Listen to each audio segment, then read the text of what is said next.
Hello，大家好，每天读经5分钟。今天我们继续六祖坛经的进度。我们最近都一直读六祖坛经，目标就是要把行有品全部给过一遍哈，记录一下行有品大部分的心得，都把它先记录下来，把这阶段的心得记录下来。好，行有品我算了一下，差不多有60张投影片，目前我们才读到第36章而已，所以差不多才走了一半而已。后面还有蛮多内容的。其实读到这边，大家应该也会发现哈，其实如果你能够将行有品的内容都掌握的话，其实基本上包含《金刚经》的核心，包含一些修行的核心观念呢，就都已经能够掌握了哈。所以呢，我自己是打算行有品全部过完一遍之后呢，我要再过一遍行有品，然后再过一遍行有品。就是其实文字就是这样，文字只是引导我们进步的一个渡船而已，最终的目的呢是要上岸。就是你文字不是智慧的源头，佛家说戒指见月哈，用月亮来比喻自信，文字就比喻这手指。我们借着这个手指呢，是要去找到月亮哈，就像在海上航行的人迷失方向之后呢的时候，他必须要找到北极星。那北极星就是比喻这个自信。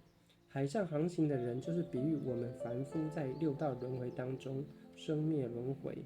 那我们要脱离轮回了脱生死的话，我们必须要有一个不动的导航，本无动摇的导航。这本无动摇的导航呢，它就像在大海里面迷失方向的人，当他找到北极星的时候，他就能够定方位了。否则在风雨当中，船旋转，然后航线都乱掉了，东南西北，甚至连到了某的地方，连那个指针都不准了。这时候呢，他必须要靠着北极星哈，因为北极星是本无动摇的。通过北极星的指引，他就能够找回方向，找回航线哈。那同样的，我们在这个娑婆世界、这个生灭境界当中，不断轮回呢，体验了生命的过程。我们如果想要了脱生死的修行人，就必须要能够找到这个菩提自信，因为菩提自信就像北极星一样，它本无动摇。你只要找到了菩提自信，跟自己内心的菩提自信连接上的话呢，就好像在海上航行的人找到了北极星一样，你就能够借着北极星的引导，你就能够找到陆地，你就能够上岸。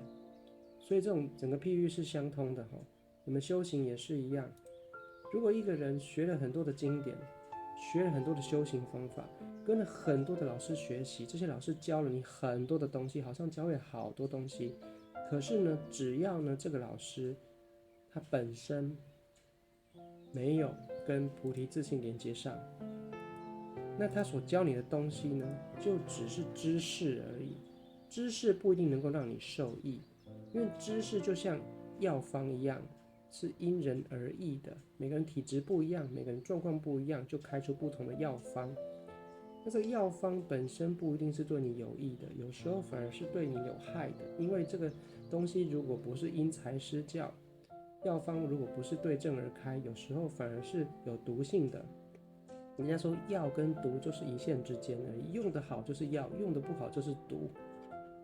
那我们修行也是一样，一切万法呢，用得对了就能够解惑，帮你上岸悟本性。如果用得错了呢，反而变成无明了，反而变成是毒了，有毒性了，因为它会造成我们的在这个法上面有所障碍，知见上面有所障碍，甚至呢，就像我们读圆觉经一样，第一章文殊菩萨就说了，不堕邪见很关键。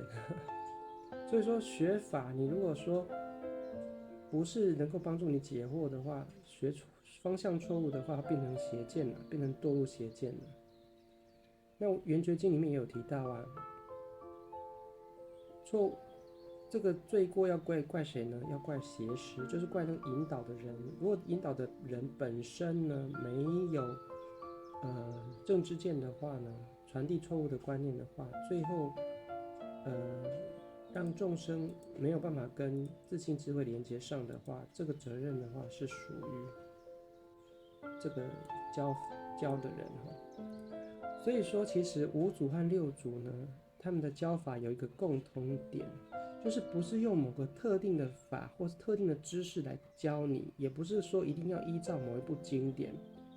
唯一的关键就是你要找到自己的北极星，跟自己自信智慧相链接，这样子才是真正永恒不变的，因为它不生灭，它不受沦为境界的染着，然后呢，它又本自具足，能生万法。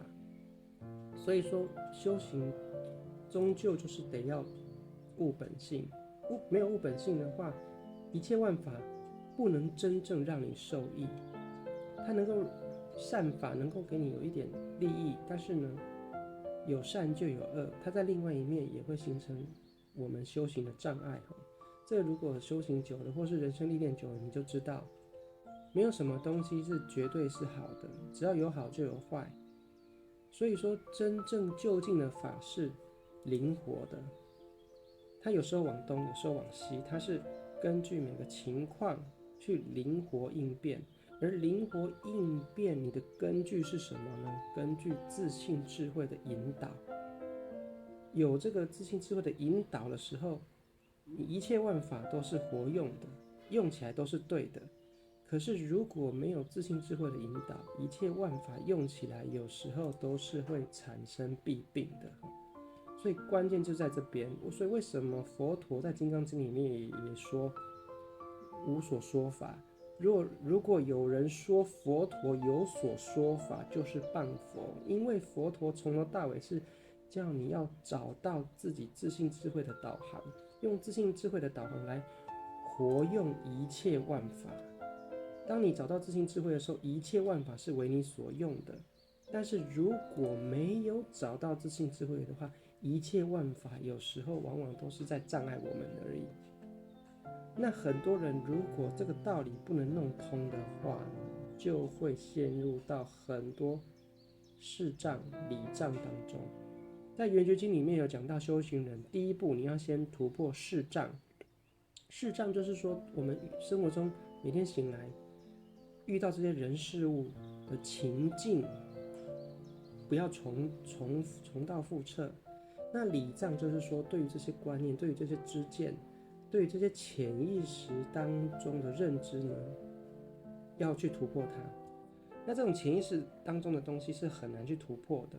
你从事情上面也可以去改，比方说坏习惯慢慢改掉，这就是突破视障。那理障就是说，连一些自己根深蒂固的观念都要去改。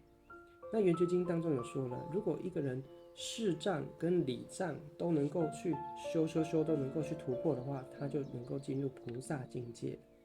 那一个人如果呢，在事情上面能够去改变一些习惯，可是在观念上还有一些执着是过不了的话，他只能落入小圣境界而已。这是《圆觉经》当中的内容。所以说，这边的核心观念就是说，一切万法一定要知道，没有什么法是绝对的，也没有什么老师或什么修行的门道是绝对的。所有一切的核心就是要引导众生悟本性。五祖、六祖还有达摩祖师都是这样子的，要引导众生悟本性。当你找到本性之后，你就驾驭了，你就是天人师佛。为什么？你跟佛一样驾驭了自信智慧，你能生万法，你能够清净不生不灭。所以能够跟本性自信智慧连结，才是真正天人的老师。如果没有跟本性智慧连结的话，你只是世间的讲师而已，世间法的老师而已，不是天人的老师。好，我们今天先读到这边，好，剩下内容我们明天再读。那么今天就到这边了，明天见，拜拜。